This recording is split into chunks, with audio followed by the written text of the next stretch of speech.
average criteria, and oh what? Everybody's different. Everybody's special in their own way. And so I don't think that they should be X'd out or just pushed away like African Americans were during the Civil Rights Movement. Because think of how you would feel if you wanted to marry the same gender as you, and you couldn't. That's how black people felt when they wanted to marry white people back in the American Civil Rights Movement. They couldn't. You know, I think there's an interesting item here that we'd like to sort of bring in, because I think you've mentioned the Stonewall riots, and you've also made some kind of comparison to the same riots in California at the time, the LA riots at the same time, and I think that most people don't understand. Well, why don't you talk about that? Because earlier I was thinking about it, and not that I'm really comparing the LA riots to the Stonewall riots, but they were both triggered by an event that shook up a community. The Rodney King beating shook up the African American community. The LA riots. Police rage shook up the gay community. Stonewall riots. It's ignorance shaking up people, making them do irrational things. Ignorance is the main component in this. What if Rodney King was never severely beaten? I'm not gonna say that there weren't that there wouldn't have been the LA riots, but Rodney King's beating inspired the LA riots. So there might not have been LA riots. That's just like me trying to say if Adolf Hitler was never born, there wouldn't have been a Holocaust. There could have been somebody other than Hitler who could have inspired a thing like the Holocaust. We'll never know. But still, if the police had never started to raid Stonewall and raid it, we might not have had the Stonewall riots. But then, without the Stonewall riots, we wouldn't have had that catalyst to push off the LGBT movement in America. But see, even without it, gay people probably would not have still been able to get married to this day, because as I was saying, this has been people have accepted this even before the 18th century. And so you really got to think about it. It's almost like, I mean, you aren't any better than a person because of beliefs. Like, that's like me going down the street and saying, hey, I'm better than you because I'm a Methodist and you're a Catholic. So, I mean, that's your way of life and my way of life. Everybody should be able to express themselves as they wish to express themselves.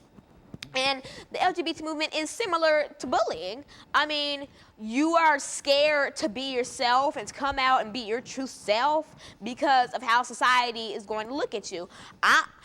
I used to be scared to do so-and-so. I'd be scared to speak out in class or have elaborate answers to questions because I'd see my classmates just glare at me and say, wow, she's so-and-so and so-and-so. But then I overcame that. I'm proud of who I am. And I will stand up in class and I will say what I want to and I will have the most elaborate answer you might ever hear. Okay, because I'm true to myself. And Alana, I think, and while you're dealing with all of these elaborate answers that you're giving us now, and we certainly appreciate that. What we're going to do, we're going to take this second commercial break, and then when we come back, I want you to get into other aspects of this movement and the impact that it is having. And we appreciate the information that we're receiving, and we'll be back with our audience following this very, very short commercial break.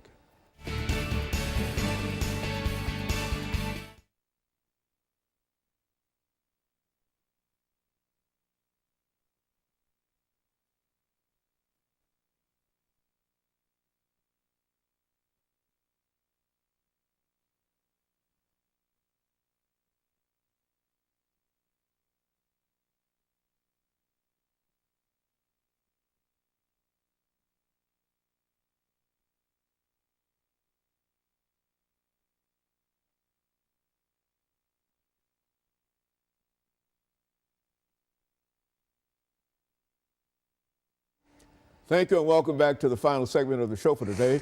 We're talking to Alana McLaughlin, and she's given us some information in reference to the Stonewall riots and some of the things that happened in reference to the LGBT movement in reference to this riot, as well as the so-called LA riots that occurred at approximately the same time. And I think it's your contention that the Stonewall riots were much larger than the Los Angeles riots. Explain that to us. Well, Stonewall Inn riots, and I don't know if it's for a proven fact, and the LA riots, they did happen at different times and for different reasons, but as I mentioned in the second segment, ignorance was still the main component of both of these.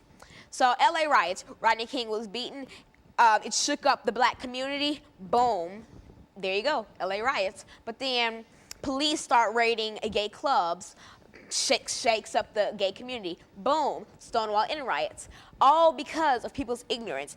Why we have regular bars, what's so different between a gay bar? Just for different types of people. Oh well.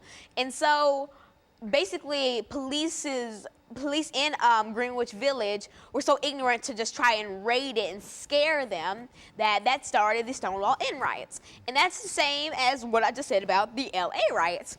And now I was also saying in the second segment, I had commentary. I was saying that the LGBT movement, it's growing by the day, and it's getting stronger, and more people are starting to listen. And it's almost a form of bullying. I mean, because you're scaring lesbian, gay, bisexual, and transgender people into hiding their true selves because of your ignorance and how you will try to treat them in society.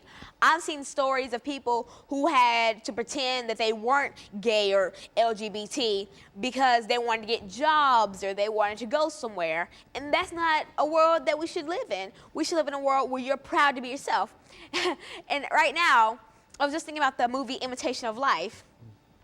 Now, the main character, she did not want to be black, and so she pretended that she was white because she had light skin, and she wanted to do that because she lived in a world where being black, and she lived in a community where being black wasn't accepted, and she didn't want to be associated with black